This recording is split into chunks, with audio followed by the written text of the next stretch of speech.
안녕하세요. 노재원 목사와 함께하는 대중문화 엿보기입니다.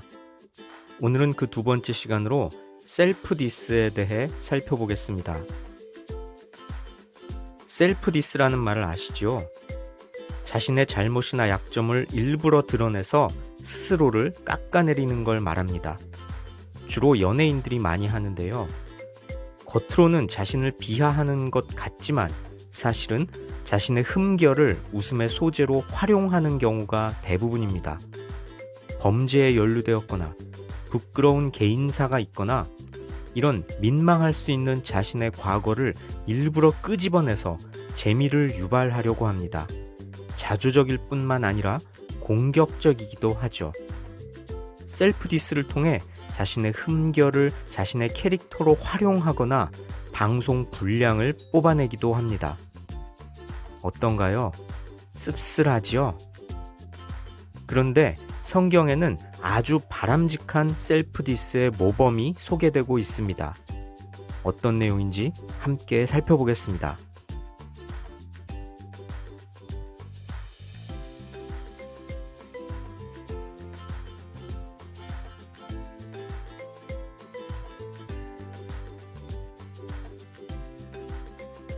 예수님 당시의 유대인들은 선민의식에 빠져서 이방인들을 배척했습니다. 이방인들은 자연히 유대인들과 함께 지낼 수 없었고요. 자신들을 향한 멸시를 받아들이면서 살았습니다. 그런데 예수님께서 두로라는 이방 지역에 계실 때의 일입니다. 한 여인이 예수님께 와서 간청을 합니다. 물론 그 여인은 이방인이었죠. 게다가 그 여인에게는 사람들이 부정하다고 여기던 귀신 들린 딸이 있었습니다. 여러 가지로 이 여인은 예수님께 다가오기에는 부적절한 신분이었죠. 하지만 여인은 배짱 좋게 예수님께 다가옵니다. 그리고 무릎 꿇고 간청을 합니다. 자기 딸에게 들린 귀신을 내쫓아 달라는 거죠. 그러자 예수님이 어떻게 대답하셨을까요?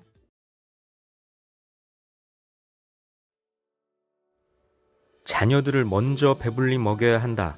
자녀들이 먹을 빵을 집어서 개들에게 던져주는 것은 옳지 않다. 이렇게 냉담하게 거절하십니다. 하나님의 자녀인 유대인들한테 은혜를 베풀어야지 개나 다름없는 이방인한테는 어린 반푼어치도 없다는 겁니다. 거절도 그냥 거절이 아니라 개라는 모욕적인 표현까지 쓰면서 차갑게 거절하십니다. 물론 당시 유대인들은 이방인을 흔히 개라고 지칭했습니다. 그렇더라도 사랑과 자비의 예수님께서 이방인을, 그것도 불쌍한 여인한테 개라는 혐오적인 표현을 쓰시다니. 그런데 이 여인의 반응이 놀랍습니다. 주여 올소이다마는 상아래 개들도 아이들이 먹던 부스러기를 먹나이다. 여인은 예수님의 표현을 그대로 받아들입니다. 자기가 개나 다름없는 이방인 신분이라는 걸 인정한 거죠. 나 같은 이방인이란 유대인이 먹다 흘린 부스러기라도 감지덕지하다. 이렇게 쿨하게 인정합니다. 유대인에게 먼저 은혜를 베푸시는 게 맞다. 하지만 나 같은 개한테는 부스러기 은혜라도 족하니 나에게 좀 베풀어 달라. 이렇게 간구합니다. 어떤가요? 제대로 셀프 디스죠? 예수님은 어떻게 대답하셨을까요? 이 말을 하였으니 돌아가라. 귀신이 내 딸에게서 나갔느니라. 예수님은 놀라운 선언을 하십니다. 그녀의 간청을 들어주시고 딸을 치유해 주십니다. 그러고 보니 예수님은 애당초 괴팍한 마음에 폭언을 하신 게 아니었습니다.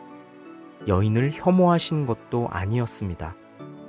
예수님은 짐짓 냉담한 반응을 보이심으로써 여인의 반응을 기대하셨던 겁니다. 셀프 디스를 하면서까지 예수님께 매달리기를 기대하셨던 겁니다. 예수님의 치유의 능력을 믿고 끈질기게 간청하기를 바라셨던 겁니다. 그리고 여인은 예수님의 기대에 멋지게 부응합니다. 예수님의 인정을 받고 치유도 받게 된 거죠. 어떤가요?